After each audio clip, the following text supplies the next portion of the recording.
I have a problem. Well, actually, he has a problem. But unfortunately for me, his problems are my problems, and this is a big problem. This is the cheapest Range Rover in the world. Literally the cheapest in the world. A few weeks ago, I saw this exact car pop up on Facebook Marketplace with no listed price and a long list of issues. So, as one does, I sent a super lowball offer with no plan on actually buying the car, and then my offer got accepted. According to the listing, the transmission was blown, the fancy air suspension was leaking, and the car hadn't been driven or serviced in over 2 years. So I did what any sane person would do, and I went to the bank, got some cash, and I bought this car for $1,000. In good working order, this car is worth $10,000, and brand new 10 years ago, it cost over $100,000. And today, I think I can fix it for just $100, which means I could get a running and driving Range Rover for less than the price of a new iPhone. But I have to fix it first. And that's exactly why I'm under the car right now, about to disassemble this transmission, because I truly believe that this part that I got on Amazon for like literally $5 is going to fix what the dealership quoted the previous owner of this car $10,000 to fix. This little $5 part is gonna do it. But to explain that, I have to do some disassembly. So let's get to it. Unfortunately, this next step's probably gonna suck because, yeah. Whenever you take a transmission pan off, you can pretty much just expect to become covered in transmission fluid. And no one wants to be covered in transmission fluid because it sucks.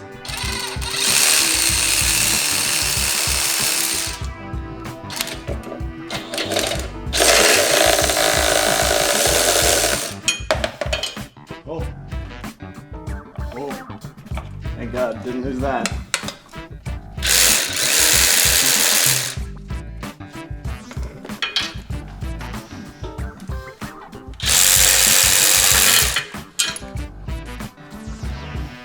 Only a little bit of drippage. Minimal drippage.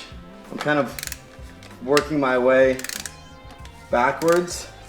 So hopefully, as the transmission pan tilts, the fluid will end up going to this end where the hole is. It's my theory, at least.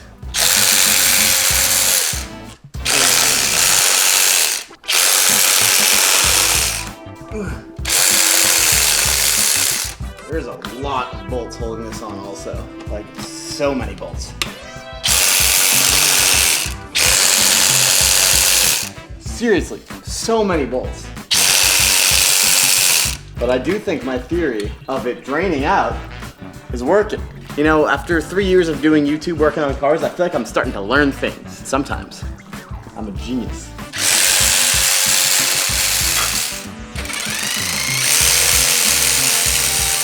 This is taking like actually so long.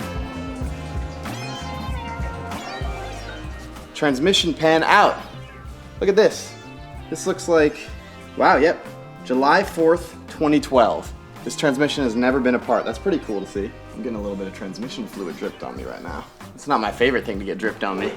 That's actually a good sign. It's a good sign this has never been off, because that means no one's actually tried to fix this and failed, which means that my fix might work. With the transmission pan removed, we can access the brains of the transmission, which according to my research on the internet, might be part of our problem.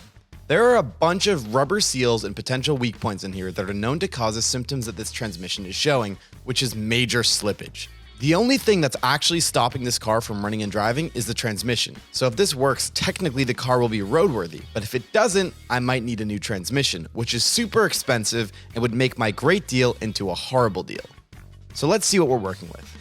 Taking it off is a painstaking process because it's held in by a ton of small bolts which are supposed to be taken off and reinstalled in a specific order. But with everything off, we can see what's hopefully causing our issue. Alright, oh, God, don't break things. There we go. What's that called? The mechatronic unit? Yeah, it's like the valve body for the transmission basically, and this is what pushes fluid places and tells the transmission what to do. Sounds like This a is dang working transformer. fine. This is working fine. It's something else that's not working fine, but I'm gonna clean myself off. You remember Bionicles? Yeah. Mechatronic unit sounds like a Bionicle name. Does it? Doesn't it? Sure. I probably have ideas things like Thor complete. That's sick, I wish. Dang, look at the transmission up in there. That's cool. I don't see that often. It looks complicated. So does that, though. All right, so this right here, people call it like a mechatronic bridge seal. And from what I've been told, this controls the pressure going into the clutch, kind of the clutch pack of the torque converter transmission. And if there's no pressure, the clutch can't fully connect the engine to the transmission. And when that happens, it starts to slip. It gives you a gearbox fault. The car doesn't want to go into all the gears. It drives rough. So hopefully replacing this, which actually does annoyingly look totally fine, hopefully replacing this fixes my issues. I don't know if it will, but we do have a new one. And we're gonna replace it and see what happens. I'm a little bit stressed because this totally seems fine, but you never know. You really do never know. There's so much fluid in this transmission now. It's kind of ridiculous. It's been draining for an hour right now. Like from when I drained that first hole to that whole time to this, literally been draining for an hour. It's crazy. It's going to take a while to refill. With the bridge seal replaced, I'm also replacing 4 of these tube seals that came in the little kit that I ordered, which hopefully will help keep the transmission healthier for longer, and with that done, we can start to reassemble everything, which is actually a fairly in-depth process. That's we're good. All right. Now you hold that there. I need you to hold it there for a moment. It is quite. Okay, brother. Huh? This is quite heavy. Yeah. I'm trying to help. 5 is that one. So then 3, 1.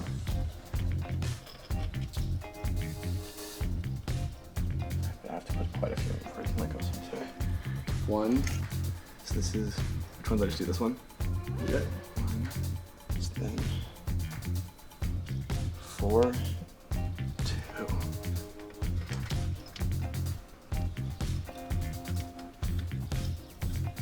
I can't really move it at all. Go. Doesn't really twist very much. If you're wondering why I'm saying so many random numbers, it's because to reinstall the Mechatronic Bionicle unit, you need to install each of the 13 bolts in a very specific order and also properly torque each of them down to a very specific amount.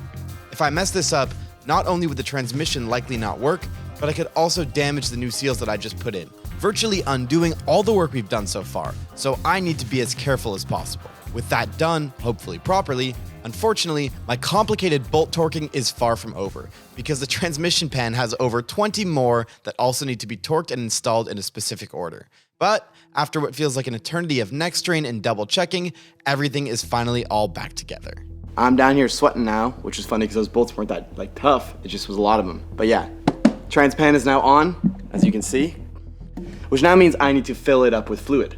I don't like doing this ever because you gotta pump transmission fluid up in there until it dribbles out.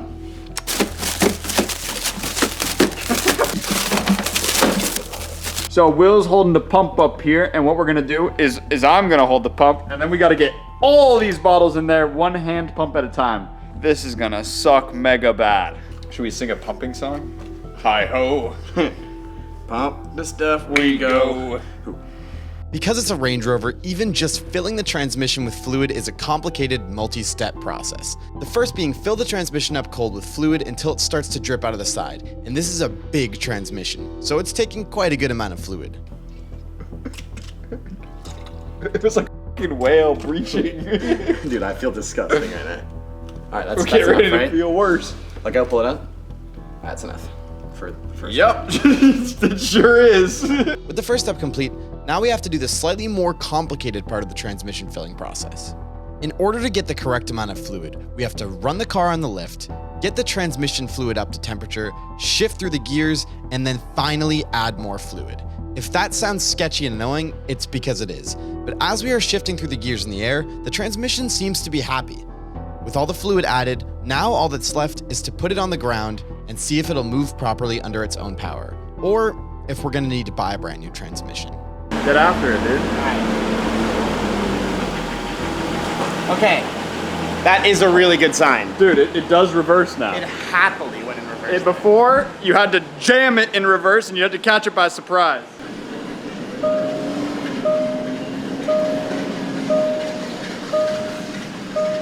Sounds brakey to me. Are you on the brakes? No, but these brakes are fried. Shit. Oh. Oh, dude. Oh. The brakes feel really horrible. Dude, it shifted nice. But it's like the transmission I think is fixed. I genuinely think that actually fixed the transmission. That's crazy. First, it's crazy how cheap that was, and second, it's crazy that Will could do it. Dude, that means that I got this car for now like $1,100, and all it needs, something feels slightly amiss with the steering. Something sounds slightly amiss with the vehicle. Yeah, but we can figure that out later. Sounds all miss with this thing. Oh, miss. We can figure that out later.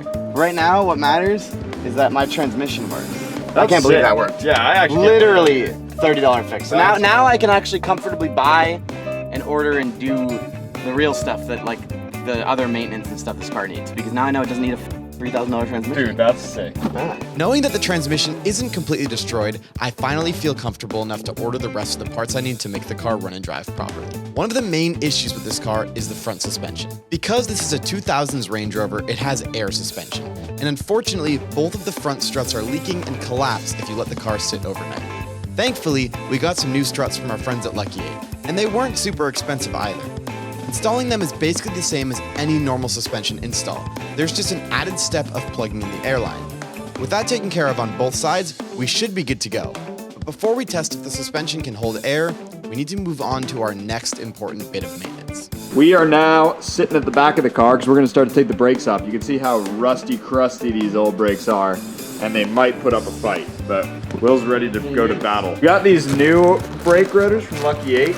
They look neochrome though. I don't know what's going on with the finish on those. I'm sure that'll come off the second you start braking and driving, but I've never seen that before. It's really weird. Yeah, what's the deal? Is that oiled up? They oiled them up, lubed them up for us. Now, if there's one thing on this car that shouldn't be complicated, it's the brakes.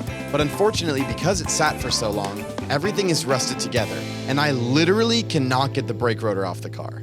Bang it.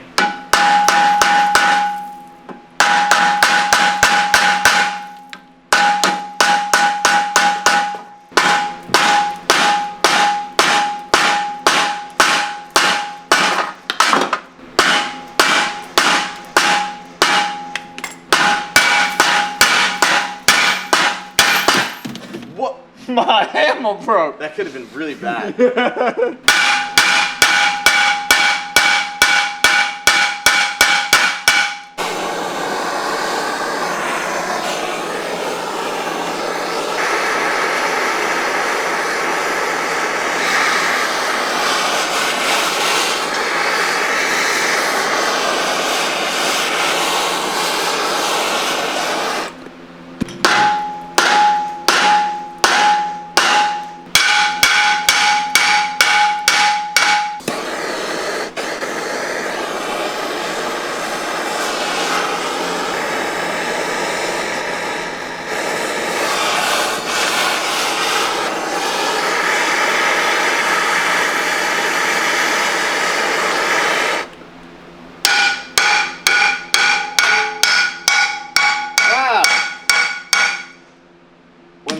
Degrees of heat and it comes off.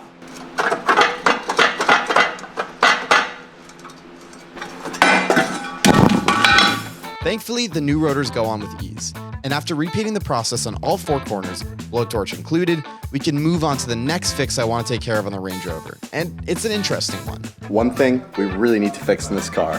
This is a problem with a cheap Range Rover. I don't know what the previous owner was doing with this car, but something bad, obviously, because someone decided they wanted to key the crap out of his car. Now, most people would look at this and think, needs paint work, gotta repaint the whole side, $5,000, you're screwed. But I'm gonna show you that that might not be the truth. I can't make any promises, but I do think I'm gonna be able to fix this with some stuff that we have lying around the shop from other projects. Let me show you. I'm gonna use this back door here as a test panel before I mess with the quarter panel, because that's the scariest thing to do, because to repaint that would be really expensive. I'm gonna clean it off first. Probably not the best way to clean it off, but it'll work.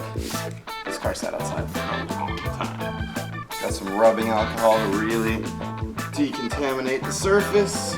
You always want to try to get as much of the junk off as you can before you do something like this. Now, I can start using sandpaper on my paint to fix it, which sounds bad, but it should work. So to start off this wet sanding process, we've got some very nice 1000 grit sandpaper, and I don't really know if this is gonna work, but I'm just gonna take it to the paint. So,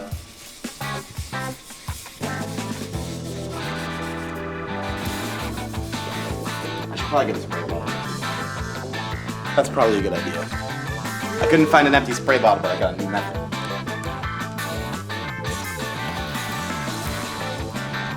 This is the method.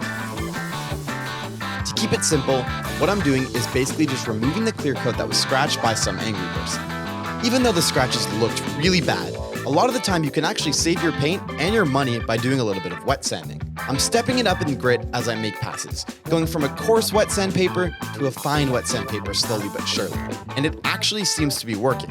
Of course, this alone won't fully fix it, and wet sanding leaves your paint looking super hazy, so we still have more work to do. As you can sort of see, this area is very, very hazy now, but it feels fairly smooth, which means I might have gotten away with getting most of the scratches out. But in order to see if I did, I'm gonna have to polish it. So let's go get our dual action polisher, some polish, and start polishing. This is a dual action polisher. They call it that because it doesn't just spin in one direction, it spins and oscillates, which makes it harder to burn your paint. This is polishing compound. And now, with this polishing compound, I'm going to spread it across this affected area and polish. Normally you'd probably want to cut and polish. I'm just going to try to polish kind of aggressively and see if it works.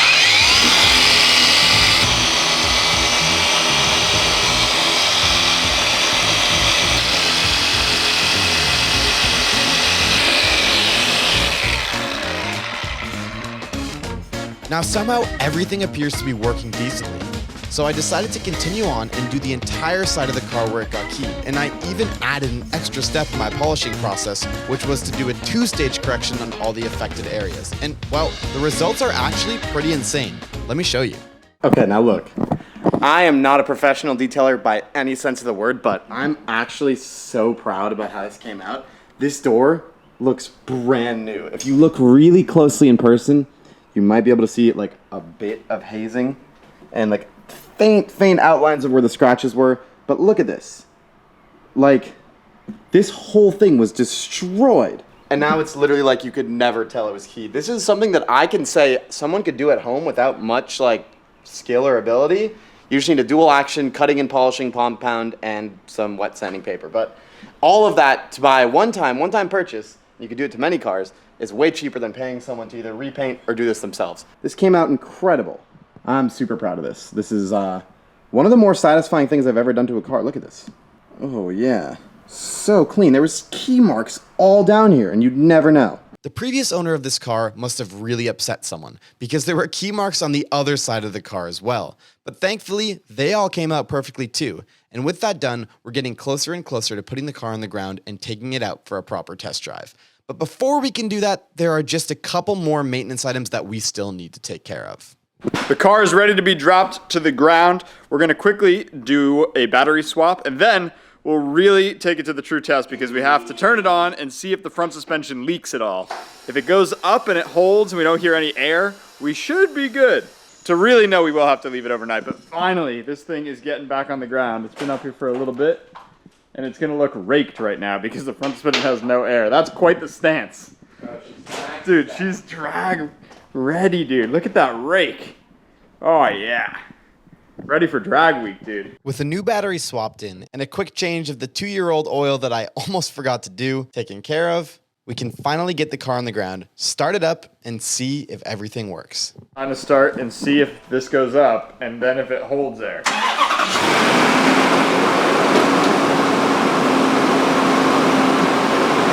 That's not a good sign. Oh. What was that? It sounded like a bag popped, but it might have just been at a weird angle.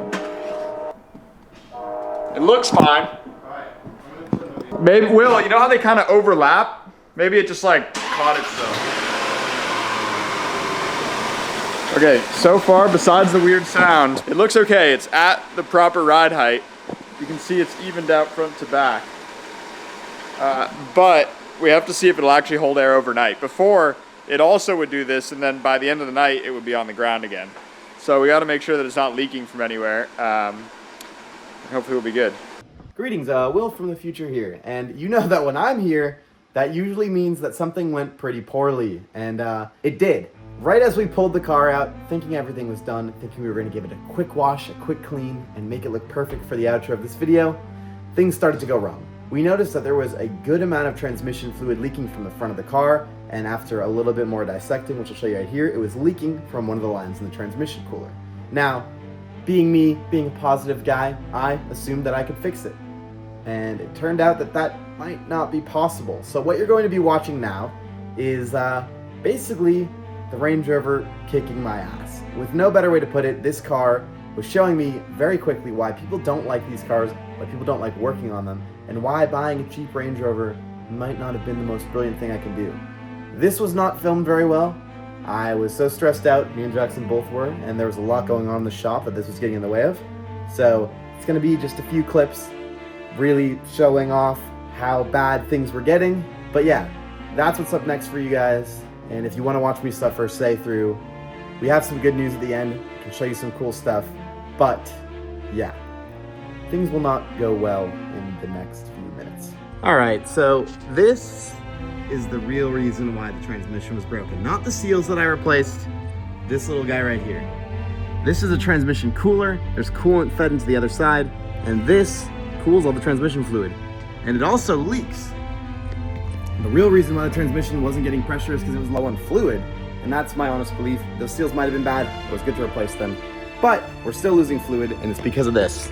Now this is full of transmission fluid because I didn't know that that was leaking before. Oh, there's so many like weird little webs and stuff on this car. Didn't know that was leaking before, and to replace it, I'm not gonna replace it. I'm gonna fix it because I believe what goes wrong in there is little O-rings. There are O-rings in there that leak, and when fluid's pressurized, it pushes out past the O-rings and not go into the cooler and onto the floor is where it goes. So I'm gonna try to get that line off, and to do that, I had to get this special tool off the internet. Pain. Waited multiple days for this. I only have one bottle, which is something that I didn't think about. One bottle left of the actual transmission fluid. So hopefully that's good enough. Hopefully I don't lose too much. I definitely might.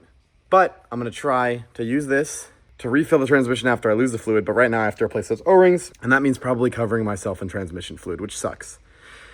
But you gotta do what you gotta do. Now, Will has been suffering with this thing, and he keeps on telling me that when it's done, it's gonna be reliable. But to be honest with you, I think he's gonna probably break down a bunch of times. So I'm gonna throw one of these in his glove box. It's the newest tool from our friends at OBD11, and luckily they're sponsoring this video. This is by far the best diagnostic tool because, as you can see, it's tiny. And most diagnostic tools are either gigantic or really expensive. So not only is this small, but it's also well priced, and it's Bluetooth connected to your phone. I'm just gonna chuck it up here. He's away getting some parts for this thing, so I'm just gonna throw that in the passenger seat. If you don't have one in your car, you should definitely get one and keep it in your glove box just in case you break down, because it is truly the best way to check on what's going wrong with your car. And it's officially licensed by brands like BMW, Toyota, Ford, and Volkswagen, which is a testament to just how good this product is. Unlike a traditional code reader, which can usually just read the codes, this thing can do a lot more. It has over 1,000 one-click apps that allow you to activate or deactivate features on your car. You don't like that your car door is locked when you drive away? No problem. That can quickly be coded out. You can even add features that your car didn't come with from factory. A feature that Will probably should have used with the OBD11 when he bought this car is it has a car buying assistant. So if you're going to buy a car, you just throw it in and it will run through a series of tests to see what's going on with the car and tell you if maybe you should buy it or maybe you shouldn't buy it. It probably would have saved Will in this situation, but you know what? He loves suffering, so whatever. So if you want the easiest to use diagnostic tool in the game, go to the link down in the description because they're offering 20% off. Thanks to OBD11 for sponsoring this video, and let's get back to Will suffering. This right here is exactly why you don't do things the janky way on complicated cars. If you can see all this gunk and grease, there's some up there and there's some here. That is transmission stop leak, and it's something you put in your transmission fluid, and it's supposed to gunk up all of the places it's leaking. But on this car, what it's done is not stop the leak, and probably made it worse because it probably made the seal just not function at all.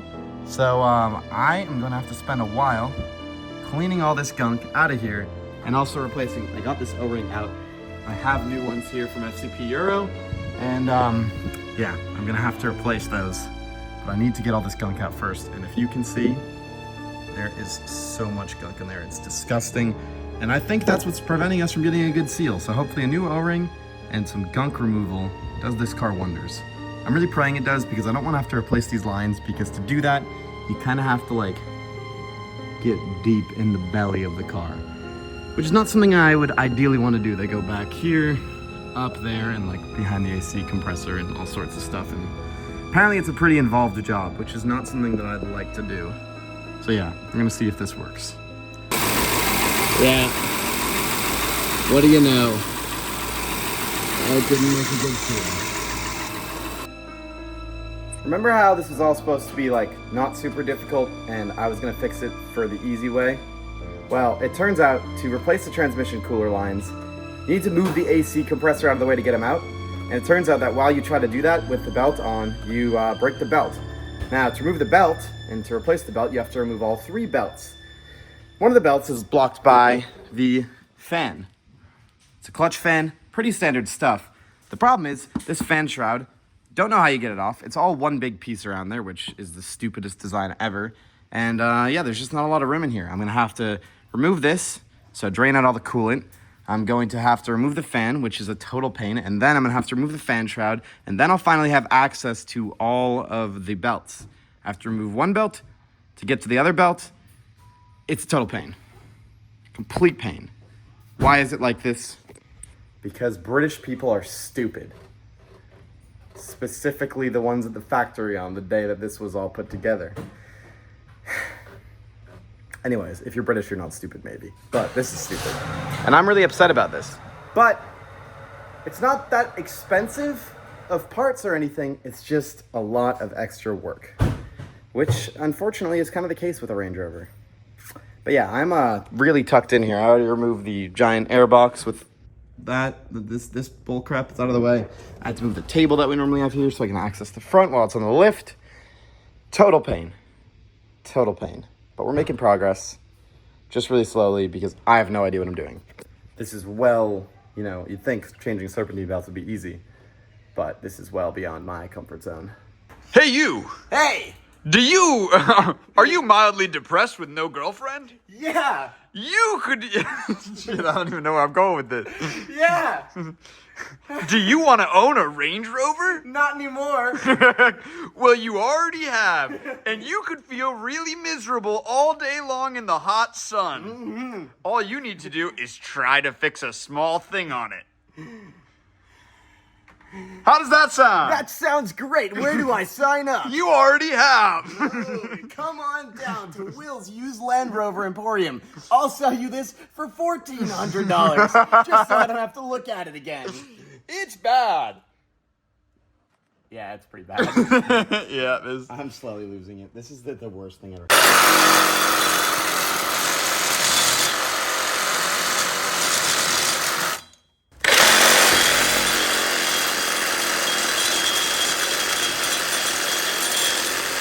Will is fairly tweaking.